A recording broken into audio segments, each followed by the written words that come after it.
지난주 말씀 복습하고 가겠습니다. 제목은 흠투성이 이렇게 정해놓고 말씀을 나눴는데요. 제사장이 되어서 성소에 들어가서 이제 하나님 앞에 또 떡상을 차리고 향단에 불 이렇게 붙이고 이렇게 그 제사장들이 했어요. 그래서 이것을 이제 떡상을 차린 것은 이제 하나님께 음식을 드린다 하는 표현을 성경에 쓰고 있어요. 뭐 하나님이 그걸 잡수시고 뭐 그런 건 아니지만 그 표현을 그렇게 한 거예요. 하나님 앞에 이렇게 음식을 드리고 하나님께 예배를 집전하는 사람은 흠이 없어야 된다. 흠이 없어야 된다. 그래서 어떤 육체적인 장애를 갖지 말아야 된다는 그런 말씀 구체적으로 하고 있습니다. 그런데 이건 이제 구약 시대의 제도죠. 지금 현대의 구약 시대처럼 뭐 소잡고 양잡고 그렇게 예배드리지 않아요. 제도는 변합니다. 제도는 변하고 이제 그 정신은 예배의 정신은 변하지 않죠. 그래서 제도는 변합니다. 이 제도를 그대로 지금 현대에 적용할 수 없다는 뜻입니다. 이제 신약에 와서 예수님께서는 더 중요한 것은 우리 심령의, 우리의 마음의 장애, 그것에 대해서 더 지적을 해요. 그 바리새인과 서기관들은 이런 율법 조항들을 아주 철저하게 지키면서 우리는 이렇게 흠 없이 정결하게 하나님 앞에 예배드린다 이렇게 자랑을 했습니다마는 예수님은 그들의 속에 있는 위선, 또 거짓, 폭력적인 것 이런 것들을 더 지적했죠. 그래서 해칠한 무덤이라고 그들을 표현하기까지 했었습니다. 겉은 이제 율법을 잘 지키는 것처럼 그렇게 보입니다. 그러나 속에는 미움과 증오와 악독과 음란이 있었던 것이죠. 그런 채로 거룩하다, 성결하다 이렇게 그들이 이제 행세를 했기 때문에 예수님께서 그걸 굉장히 지적하시면서 회개를 촉구했던 것을 보게 됩니다. 그러니까 물론 우리가 이 구약 성경에서 말하는 어떤 정결함 그런 또 예법을 우리가 다 무시할 수는 없어요. 굉장히 정결 예식 또 위생에까지 연결됐다는 걸 지난번에 우리 살펴봤잖아요.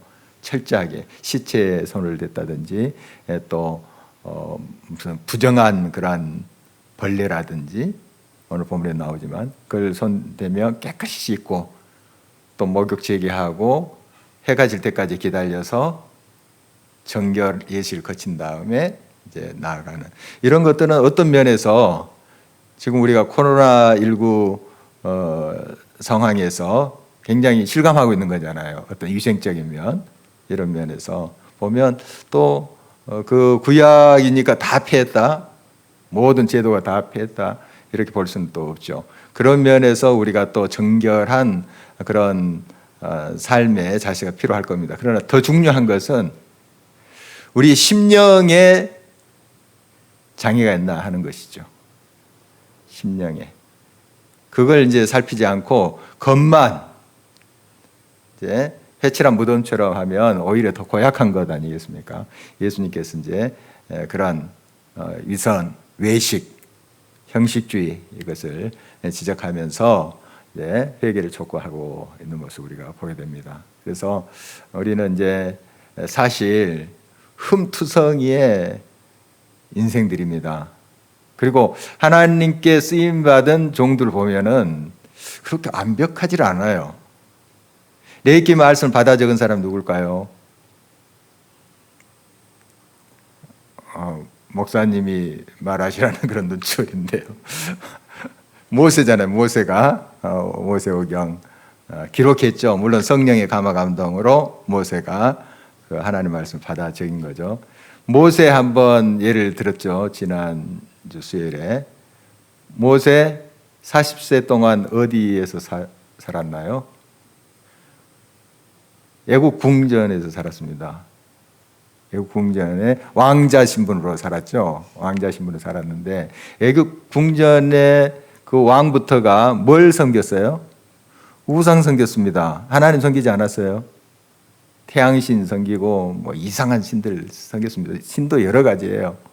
뭐 10가지 재앙 출애굽할 때 내린 거 우리 기억하고 있죠. 그 다 그 신으로 섬겼던 것들이에요. 팔이라든지 이 뭐 이런 것도 다 신이에요. 개구리 다 신이에요. 그러니까 이렇게 신이 얼마나 많은지 모릅니다. 우상을 섬겼던 애굽 궁전에서 왕자로 40년 동안 산 거예요. 그러면 모세는 그 당시에 하나님을 알았을까요? 몰랐죠.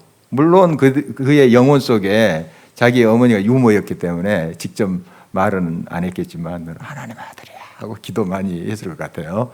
그런 영혼 속에 그게 영향은 있었다고 봐요. 분명히.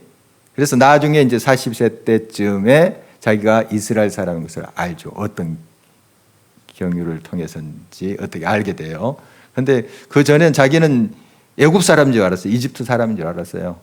그리고 이집트의 왕자. 그러니까 우상을 숭배했다는 거예요, 모세. 우상 숭배자예요. 그리고 40세 때쯤 살인도 했습니다. 살인. 잘 알고 있죠. 이집트 사람 죽였잖아요. 애굽 사람 죽이고 도망가고. 우상 숭배자고 살인자예요, 모세는. 그렇게 보면 완벽하지 않아요. 그가 이제 하나님을 만나고 정말 훌륭한 하나님의 종이 됐죠. 40년 동안 광야에서 또 미디안 광야에서 철저히 훈련받고 비우고 성격해 됨으로 하나님의 부르심을 받았잖아요. 우리 잘 알고 있는 다윗 완벽합니까? 흠 없어요? 엄청난 죄 지었습니다. 여러분 뭐 다 잘 알고 있는 거예요. 정말 그런 악독한 짓이 없어요. 그게 그냥 살인한 것보다 더 무서운 죄를 지었어요. 그런 사람이에요. 그가 이제 철저히 물론 회개를 통해서 정결함을 받고 용서함을 받고 하나님의 이제 신실한 그런 종으로 쓰임을 받았죠. 바울 얼마나 훌륭한 사람입니까? 그런데 원래 예수님 만나기 전에는 살기 등등한 사람이에요. 살기 등등했다. 성경에 그렇게 기록하고 있잖아요. 막 눈빛을 보면 막 사람 죽을 것 같은 그런 눈빛이었는지 몰라요. 살기 등등했다는 거. 예. 굉장히 무서운 눈초리를 하고 예수 믿는 사람들을 찾으러 다니고 또 핍박했던 사람을 보입니다. 그런 걸 보면은 이런 사람들이 흠이 없다 이렇게 볼 수 없죠. 흠투성입니다, 사실. 흠투성이에요. 그러나 누굴 만났죠? 그리스도를 만났죠. 예수 그리스도. 그리스도를 만나고 그 피로 말미암아 그 흠이 그 죄가 깨끗하게 됐어요. 정결케 된 거예요. 그래서 그들이 이제 하나님의 아름다운 일꾼으로 세움을 받고 사역을 감당하고 있는 것을 보게 됩니다. 다이아몬드 이야기 기억나신가요? 제가 지난주에 했던 4가지 C. 다이아몬드는 이제 캐럿 얼마나 크냐. 그래서 이제 가치를 그렇게 따지게 되죠. 두 번째 C는 이제 커트, 어떻게 커팅을 하느냐. 커팅을 한데 이제 세공을 해야 되잖아요. 그걸 어떻게 더 정교하게 할수록 더 값이 나나 봐요. 그다음에 세 번째 컬러 어떤 색이냐. 네 번째 클래리티, 흠이 없는 거. 다이아몬드도 아무리 커도 흠이 있으면 값이 이제 떨어진다고 그래요. 어떻든 그렇게 이제 사람도 평가하는데 얼마나 커팅이 잘 됐냐, 외모적으로 뭐 그렇게 멋있냐, 얼마나 많이 가졌느냐, 얼마나 큰 캐럿이냐, 뭐 그런 걸로 이제 사람을 평가하죠. 하는데 사실 흠 없는 인생 없습니다. 아무리 기가 막힌 다이아몬드도 하나님의 빛 앞에 서면 다 흠이 있을 거예요. 흠 없는 게 없습니다. 흠 없고 그 찌꺼기 없는 것을 이제 순금이라 하죠. 순금. 100% 순금이 있을까 이 세상에? 우리 심장노님 보셨어요? 100% 순금. 그 말이 틀린 거예요. 100% 돼야지 순금이에요. 순이란 말이 완벽하다는 뜻이에요. 근데 순금이라고 치자 하는 거예요. 그냥 그렇게 우리 치자. 완벽하진 않지만 치자. 그런 거 아닙니까? 이 세상에 모두 완벽함이라는 게, 완전하다는 게 그거 아니에요? 전혀 흠없는 사람은 어디 있습니까? 우리 심장님도 흠없게 보이지만 아니에요. 다 흠이 있고 뭐 저 역시 마찬가지고. 하나님 빛 앞에 서면 죄인이에요. 죄인이 아닌 사람 어디 있을까요? 한번 손 들어 볼래요? 하나님의 빛 앞에 죄인이 아니다. 없어요. 없습니다. 다 흠투성이에요. 흠투성이에요. 그렇죠. 인정하시죠? 예, 뭐 우리가 살인하지 않았고 뭐 도둑질하지 않았지만 우리 세상의 법에 저촉되지 않는 하나님 법에 저촉된 것들이 얼마나 많습니까? 우리 서로 미워하는 마음까지 살인한 거라고 성경을 이야기하는데요. 정말 그런 걸 따져보면은 어떻게 우리가 흠이 없다고 이야기할 수 있어요? 하나님 앞에 흠투성이죠. 하나님 빛 앞에 서면은 정말 흠밖에 없을 거예요. 그렇지만은 크라이스트, 마지막 C, 크라이스트, 그리스도. 그리스도가 내 안에 있으며 완벽한 새 피조물이 되는 거예요. 우리는 고린도후서 5장 17절 말씀. 우리가 예수 안에 있으면 새로운 피조물이라 이전 것은 지나갔으니 보라 새 것이 되었도다. 그러니까 예수님 때문에 우리가 의인이 된 것이고, 의라는 말이 그 100%라는 뜻이에요. 어둠이 없는 거예요. 의는 죄가 하나도 없는 거예요. 흠결이 하나도 없는 걸 의라고 하는 거예요. 그런데 어떻게 우리가 의인이 될 수 있어요? 우리 스스로 갈고 닦아도 안 됩니다. 안 돼요. 그러나 예수 그리스도 그분이 내 안에 들어오고 내가 그 안에 거하게 되니 그분으로 인해서, 그분의 보혈로 인해서 나의 모든 죄의 흠 씻어진 거예요. 그래서 내가 의롭다함을 입은 거예요. 하나님의 빛 앞에 가게 된 거예요. 우리가 어둠인 채로 어떻게 빛 앞에 존재할 수 있어요? 참 빛이신 하나님 앞에 조그만 어둠이 있어도 존재할 수가 없어요. 완벽한 빛이 돼야만이 우리가 하나님의 빛 앞에 서게 돼요. 우리가 어떻게 갈고 닦아서 빛이 됩니까? 안 되죠. 예수 그리스도. 그분의 보혈의 은혜로, 공로로 우리가 흠투성인 우리가 깨끗하게 됐어요. 정결하게 됐어요. 그래서 우리가 담대히 하나님 앞에 나갈 수 있게 된 거죠. 그거죠. 그게 은혜예요. 그게 하나님의 선물이다 하는 것이죠. 흠투성인 우리들. 그러나 예수 그리스도의 은혜로 우리는 성소에 들어가게 되고 지성소까지 막 뚜벅뚜벅 걸어가잖아요. 이제 우리가 성찬식 때마다 이제 듣는 말이지만 정말 예수님이 십자가에서 달려 돌아가실 때 이제 몸이 찢기셨잖아요. 성소에 있는 휘장이 갈라졌어요. 지성소와 성소 사이에 있는 휘장이 갈라졌어요. 그러니까 지성소는 그의 대제사장이 1년에 딱 한 차례만 들어가요. 한 사람이 한 차례. 아무나 못 들어갑니다. 제사장들이라고 아무 때나 들어갈 수 없는 곳이에요. 하나님의 임재를 상징하는 곳이죠. 거기에 이제 법궤가 있잖아요. 하나님의 법궤. 그 뚜껑에 이제 그룹이 순금으로 이렇게 수놓아졌는데 그걸 이제 시은좌, 하나님의 은혜를 베푸는 자리, 또 속죄소라고도 합니다. 죄를 씻어주신다. 바로 그 속죄소, 그 의미는 하나님이 함께 하신다. 임재. 이걸 의미한 것이죠.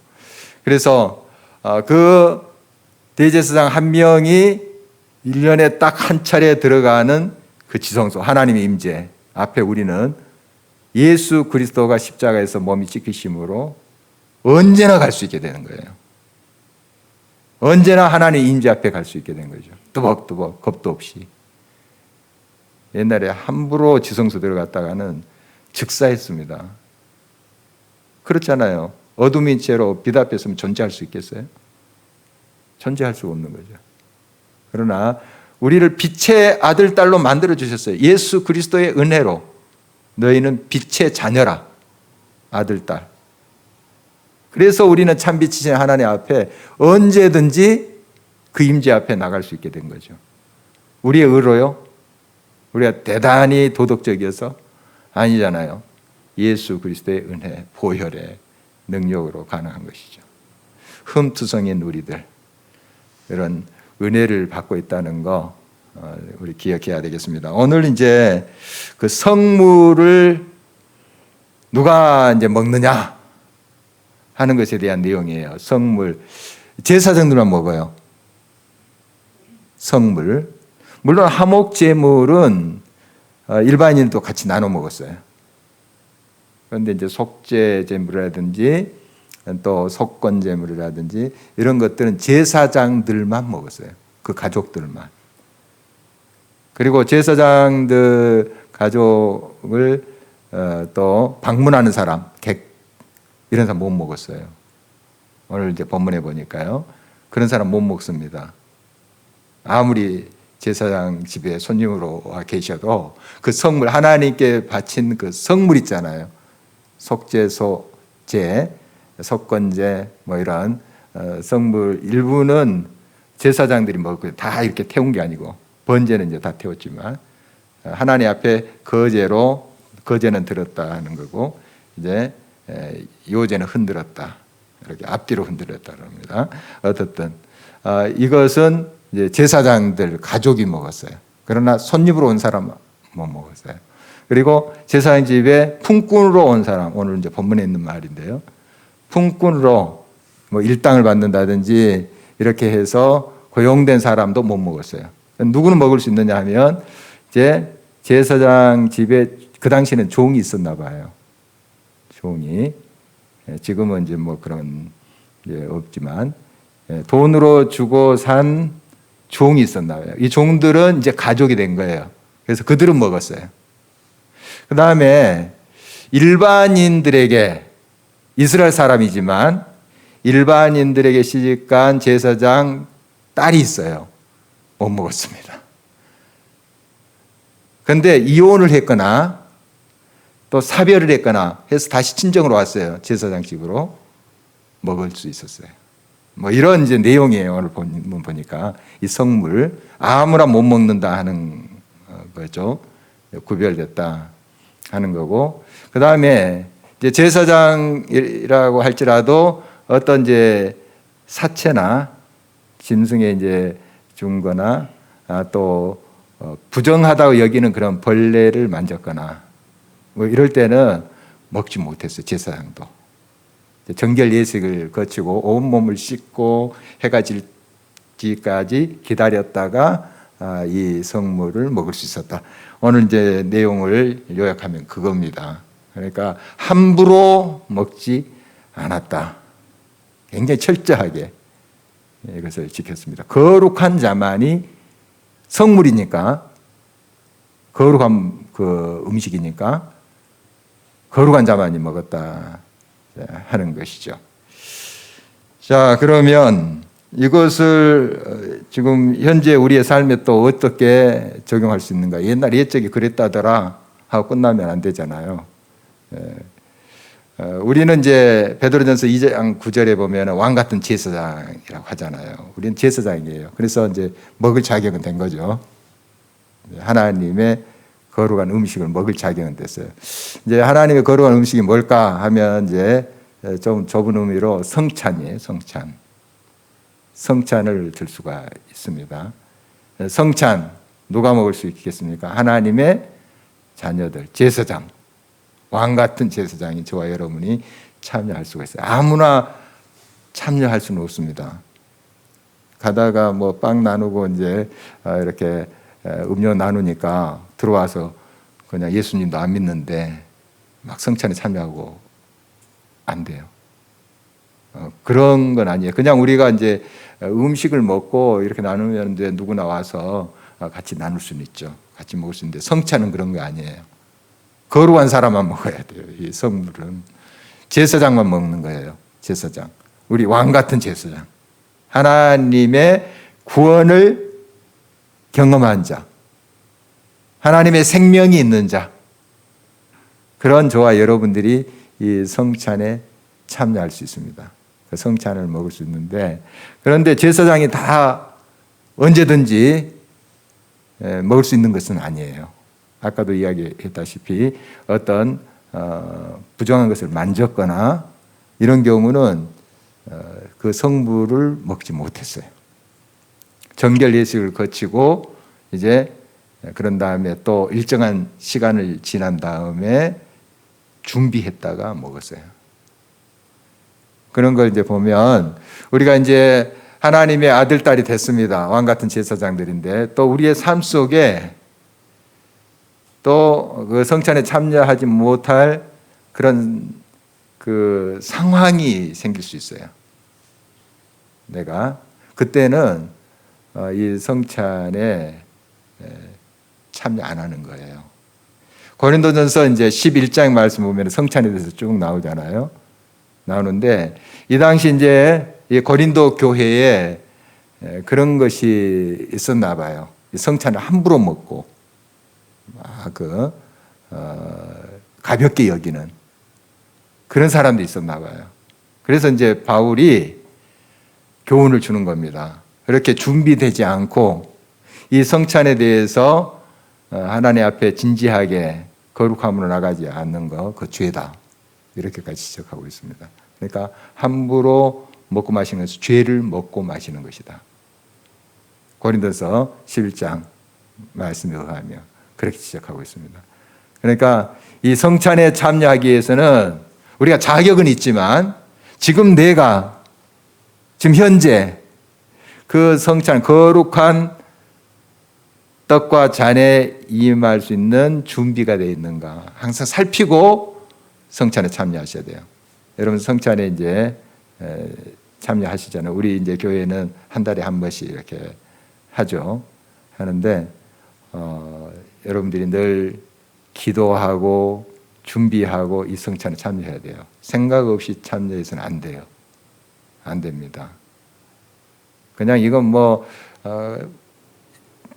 그냥 빵하고 포도즙인데 이렇게 쉽게 이제 생각하시는 분은 없겠지만, 물론 우리가 기념하면서 이것을 이제 성찬식을 임하지만, 그러나 정말 주님의 살과 피를, 그 의미를, 헌신을, 그 사랑을 기억하면서 참여하는 것 아닙니까? 그래서 가볍게 생각해서는 안 된다 하는 거죠.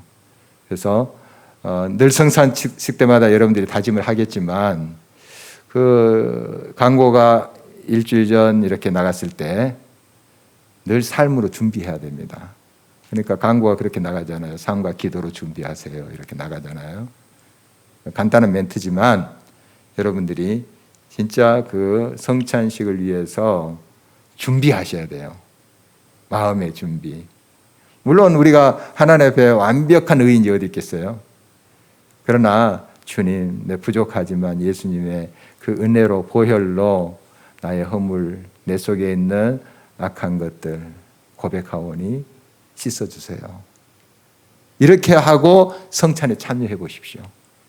물론 그렇게 하고 계시겠지만 주님의 은혜와 사랑을 깊이 만나야 돼요. 다르죠. 그냥 생각 없이 참여해서는 안 되는 거예요. 그러니까 그냥 아무런 생각 없이 이렇게 성찬에 참여한 것은 아닌 것이죠. 그래서 우리가 성찬에 참여할 때 그런 자세가 요청이 된다 하는 것입니다. 다시 한번 정리하면 우리는 왕 같은 제사장으로서 이 성물을 먹을 수 있어요. 자격이 된 거예요, 우리는. 그러나 제사장이 아무 때나 그걸 먹는 것이 아니고 제사장도 실수를 할 수 있고 또한 부정한 것을 만들 수도 있고, 그때는 안 먹었어요. 아니 못 먹었어요. 왜냐하면 그런 상태로 부정한 상태로 먹으면 죄다. 내 백성 중에서 끊어지리라 오늘 그렇게 말씀하셨어요. 굉장히 철저했거든요. 그래서 우리가 이 성찬에 이 말씀을 적용한다면 정말 준비하면서 하나님 앞에 하나님의 은혜와 긍휼을 구하면서 참여해야 된다 하는 것입니다. 고린도전서 11장 28절 보면 자기를 살피고 성찬에 참여해라 이런 말씀 주고 있습니다. 자기를 살핀다는 게 뭐겠어요? 자기가 하나님 앞에 혹시 고백하지 않는 죄가 있는가? 혹시 내 마음속에 저 집사 꼴보기 싫어하는 그 마음이 있는가? 혹시 마음에 그게 발견되면 빨리 고백을 해야 되죠. 하나님 이거 악한 마음인데 용서해 주세요. 용서해 주세요. 그리고 오늘 또 실수한 거 있으면 자기를 살피면서 고백하고 그래서 그런 마음으로 예수 그리스도의 용서하심 예수 그리스도의 보혈의 능력으로 우리의 죄가 씻김 받고 자유케 되어서 그 성찬에 참여해야 되는 거예요. 그것이 우리들의 자세가 되어야 됩니다. 그리고 이제 성찬은 함께 참여하는 거죠. 함께. 고린도전서 11장 말씀 계속 보면 이제 어떤 일이 생겼는가. 이 당시는 지금 우리가 행하는 이런 성찬의 예식하고 좀 달라요. 처음부터 초대교회가 이렇게 플라스틱 컵에다가 포도주 담아서 돌리고 하지는 않았겠죠. 나중에 이런 제도가 생긴 거죠. 그리고 뭐 천주교회는 이렇게 전병 같은 거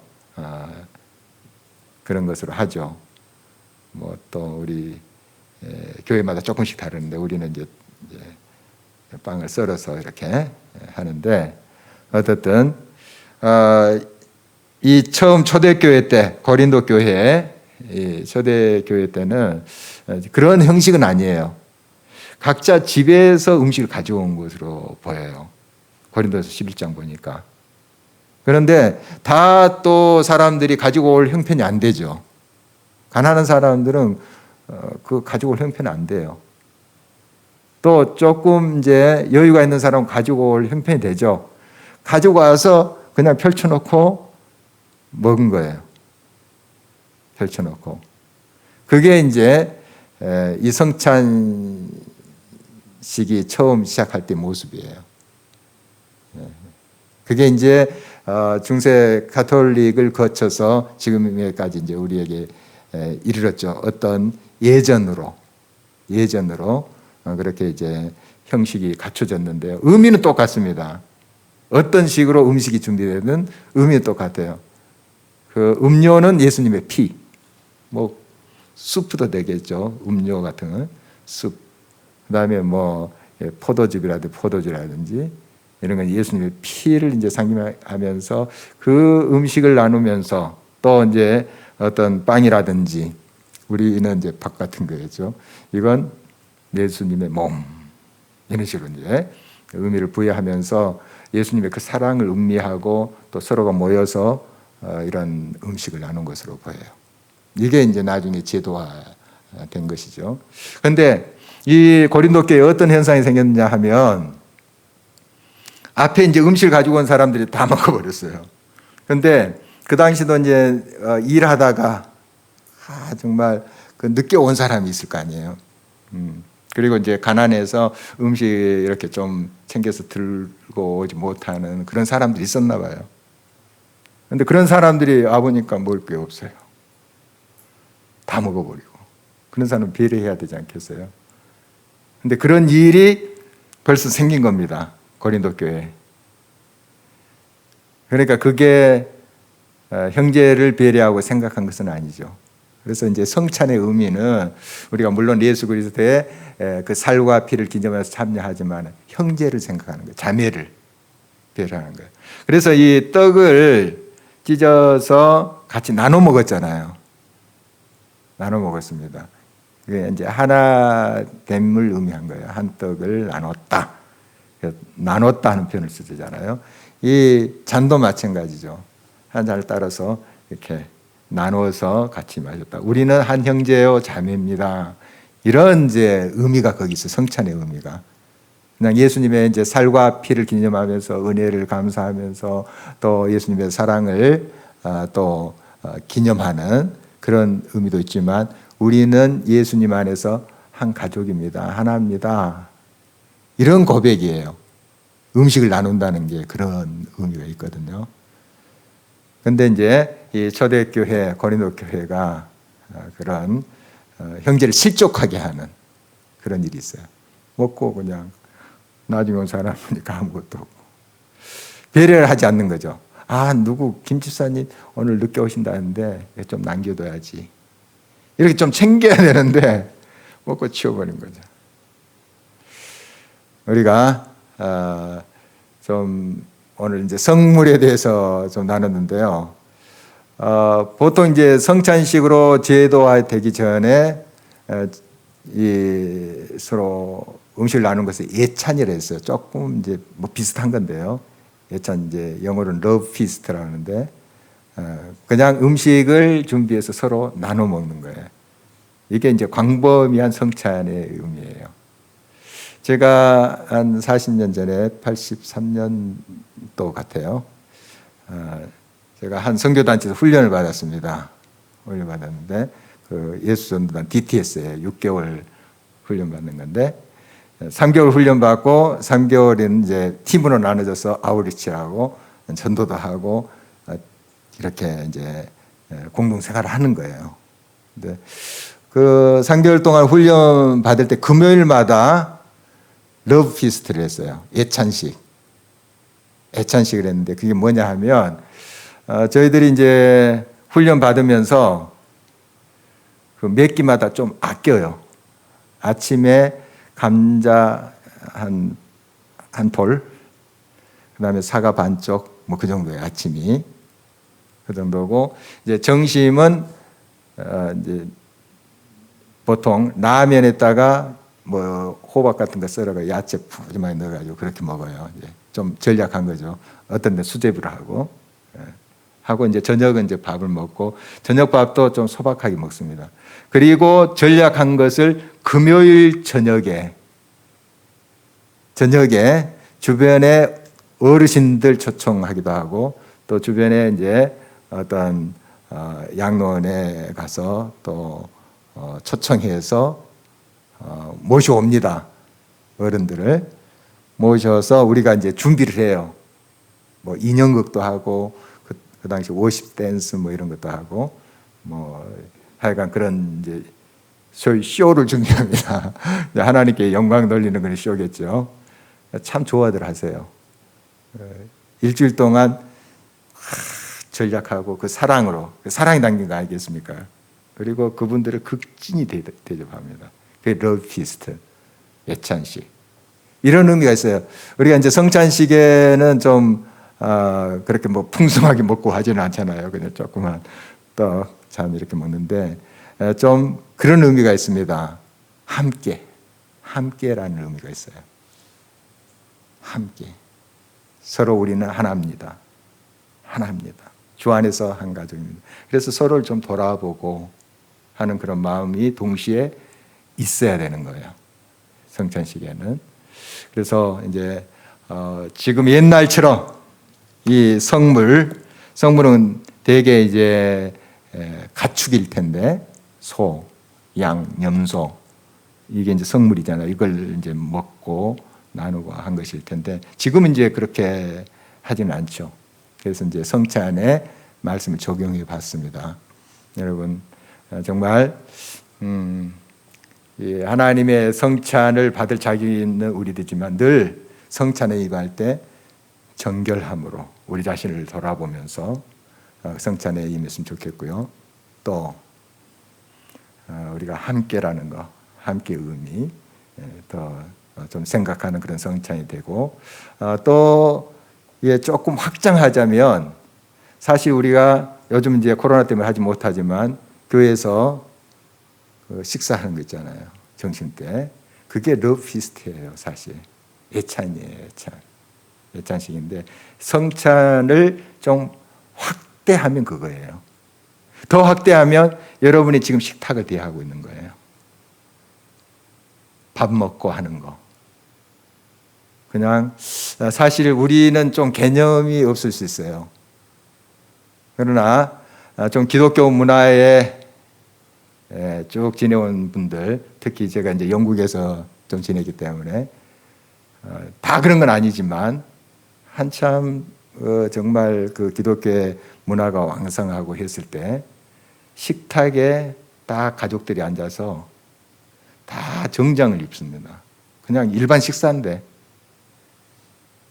정장을 입고 주님께 딱 뭐 간단한 기도지만은 진짜 감사합니다 하고 기도해요. 그리고 나눠요. 가족이. 일반 식사인데 성찬식도 아니고 그 넓은 의미의 성찬식인 게 그러니까 넓은 의미에 우리는 한 가족입니다. 사랑하는 한 가족입니다. 이런 의미를 부여하면서 해요. 정말 우리가 지금 매번 식사 때마다 그렇게 하지는 못하지만 어떤 절기나 어떤 시간을 통해서 가족들이 그런 마음으로 식탁을 대한다면 그게 바로 거룩한 음식을 먹는 거 아니겠습니까? 성물을 나누는 게 아니겠습니까? 그런 것도 한번 우리의 삶에 적용해 봤으면 좋겠다 하는 생각이 듭니다. 오늘 말씀 제목을 성물을 먹을 자 이렇게 붙여봤습니다. 성물을 먹을 자. 우리죠. 우리입니다. 먹을 자격이 분명히 있고요. 있는데 늘 우리 자신을 살피면서 이 하나님께서 주신 성찬에 임하고 우리가 하나됨, 같이 나눔에 대한 의미 다시 한번 생각하고요. 좀 확장해서 또 우리가 이웃과 함께 나눌 수 있는 게 뭘까?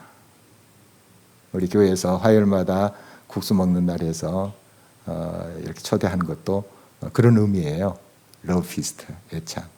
또 주일마다 함께했던, 지금은 못하지만 코로나 때문에 가족들은 할 수 있잖아요. 또 한 4명씩은 할 수 있잖아요. 그러니까 그런 좀 의미를 새기면서 정말 이 하나님 주신 성물, 음식에 대한 우리의 태도를 한번 점검해 봤으면 좋겠습니다. 오늘 말씀 켜가면서 함께 기도하시죠.